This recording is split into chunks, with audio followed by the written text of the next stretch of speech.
오늘 정치권은 찾아온 사람과 떠나는 사람이 엇갈리면서 언론의 관심을 받았습니다. 반기문 유엔 사무총장과 정의화 국회의장입니다. 반 총장은 잠시 전에 들어온 얘기에 따르면 내년 1월 1일부터 한국의 시민으로 돌아와서 국가 발전으로 할 수 있는 일이 뭔지를 생각하겠다고 말해서 듣기에 따라서는 대선 출마를 향해서 한 걸음 더 나아간 것으로 해석이 되기도 했습니다. 그리고 떠나는 사람, 그러나 청문회 활성화에 화두를 크게 던져놓은 정의화 국회의장은 잠시 후에 저희와 직접 인터뷰를 가질 예정입니다. 자, 앞서 말씀드린 반 총장의 발언은 조금 전에 끝난 관훈클럽 임원진과의 간담회에서 나온 내용입니다.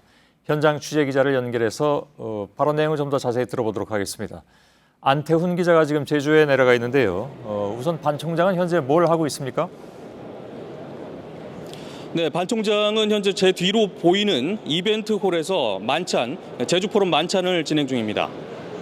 예, 오늘 오후에 도착했죠? 네, 그렇습니다. 정확히 앞서 간담회에서 어떤 내용을 했느냐, 이게 좀 의미 있는 해석들이 나와서 좀 짚어볼 필요가 있을 것 같은데요. 예. 먼저 반 총장은 내년 1월 1일부터 한국의 시민으로 돌아와서 국가 발전을 위해서 할 수 있는 일이 뭔지를 생각하겠다라고 말했습니다. 유엔 여권을 갖고 있는 사람으로서가 아니라 한국의 시민으로서 어떤 일을 할지 그때 가서 결심하겠다는 말도 했습니다. 예. 그동안 국내 정치 참여에 선을 긋는 발언을 나름 해왔기 때문에 그럼에도 불구하고 예를 들면 대선 출마를 안 하겠다는 말은 명확하게 한 적이 없었고요. 그래서 반반이다 이런 그 별명까지 붙어 있는데 뭔가 한 걸음 더 나간 발언으로 들리는데 어떻게 봅니까? 네, 현장에서 비공개로 진행된 현장에서 관훈 토론을 지켜본 관계자에 따르면 일단 대선 출마에 의욕을 갖고 있음을 드러낸 것이다. 이렇게 보는 시각들이 있습니다. 예. 반 총장은 그동안 국내 정치에 관심이 없고 그럴 여력도 없다. 또 유엔 사무총장으로서 하고 있는 일에 도움이 되지 않는다 등의 발언을 해왔습니다.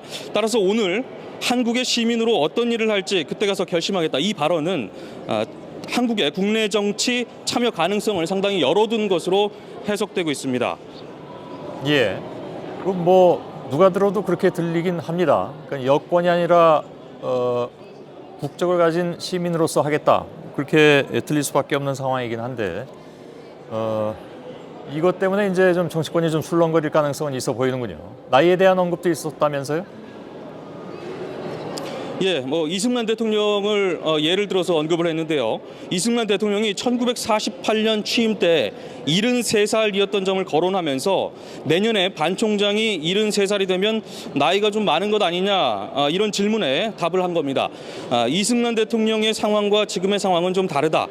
미국의 대통령 후보들도 70살, 76살 된 분도 있었다. 1년 동안 100m 달리기를 뛰듯이 일해왔고 또 초등학교 때부터 지금까지 한 번도 결석한 적이 없다면서 체력은 문제될 게 아니다라고 답을 했습니다. 예. 그 정도면 출마하겠다는 것으로 받아들여도 큰 문제가 없을 것처럼 보이는데 아무튼 공식적으로 그렇게 딱 부러지게 얘기를 또 아직 안 하고 있기 때문에 여전히 그런 의미로 받아들인다라는 정도로 얘기할 수밖에 없을 것 같긴 합니다. 또 어떤 발언이 나왔습니까? 네, 북한과의 대화 채널을 열어놓겠다라는 얘기도 했습니다. 기회가 되면 방북 노력도 계속할 것이다라고 말을 했습니다. 유엔 사무총장으로서 성과를 남기겠다는 의지의 표현으로 보이고요. 예. 또 일각에선 경색된 남북 관계를 해소를 해서 자신이 혼란기 대한민국을 이끌 적임자라는 이미지를 형성하려는 게 아니냐.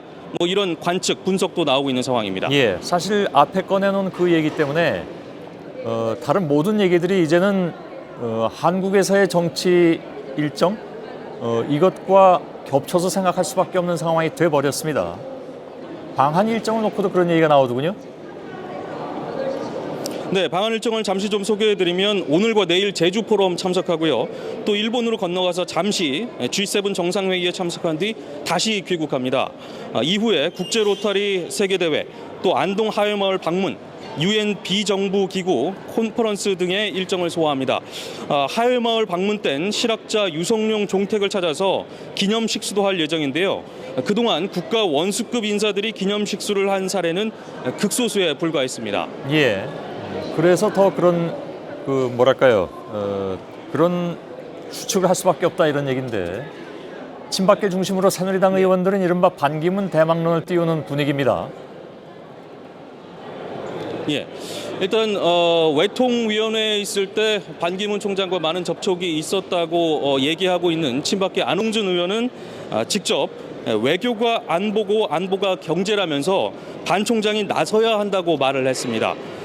또 충북에 지역구를 둔 중진 정우택 의원도 충청 대망론에 대한 기대가 크기 때문에 앞으로 실현 가능성도 크다라고 좀 내다봤고요. 또 제주 포럼 만찬에 참석하고 있는 정진석 원내대표 그리고 나경원 외통위원장 등이 참석을 했는데 정진석 원내대표는 그동안 나라가 어려울 때 충청인이 나섰던 바가 여러 차례 있다. 뭐 이렇게 운을 띄우기도 했습니다. 예.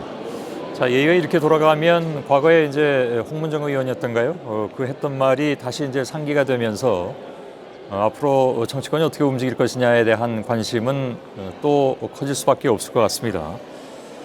자, 뭐 더 한 걸음 더 나가는 것은 조금 이 상황에서는 위험할 수도 있기 때문에 이 정도에서 좀 마치도록 하겠습니다. 이 시간 이후에 나오는 발언에 대해서도 마저 좀 취재를 좀 해주길 바라겠습니다. 안태훈 기자가 지금까지 제주에서 전해드렸습니다. 수고했습니다. 자, 2부 시작하면서 뉴스 업데이트 잠깐 좀 해보겠습니다. 뉴스룸 1부에서 반기문 유엔 사무총장의 발언을 전해드린 바가 있습니다.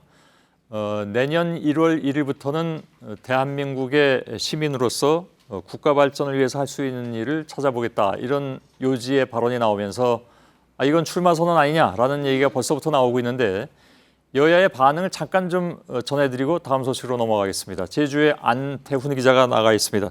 안태훈 기자, 여야 반응을 좀 간략하게 좀 전해주세요. 네, 우선 반기문 총장은 만찬 일정을 마치고요. 현재는 인근 숙소로 이동을 해서 개인 일정을 소화하고 있는 상황입니다. 앞서 반 총장이 중견 언론인 모임 관훈클럽에서 한 얘기가 좀 논란이 되고 있는데요. 사실상 대선 도전에 대한 의지를 드러낸 것 아니냐는 반응들이 정치권에서 쏟아져 나오고 있습니다. 충청 지역구의 새누리당 친박계 이장우 의원은 의지가 있어 보인다. 실제 대선 후보로 나서면 돕겠다고 말을 했습니다. 그러나 정진석 원내대표는 반 총장의 말을 좀 더 정확하게 파악해 봐야겠다라면서 즉답을 피했습니다. 박지원 국민의당 원내대표는 사실상 대권 출마를 시사하는 것으로 들린다고 말했습니다. 더불어민주당 내부에선 유엔 사무총장으로서 훌륭한 평가를 받는 게 우선돼야 할 것이다라는 반응을 내놨습니다. 네, 지금까지 현장에서 JTBC 안태훈입니다. 예, 제주에서 안태훈 기자가 전해드렸습니다.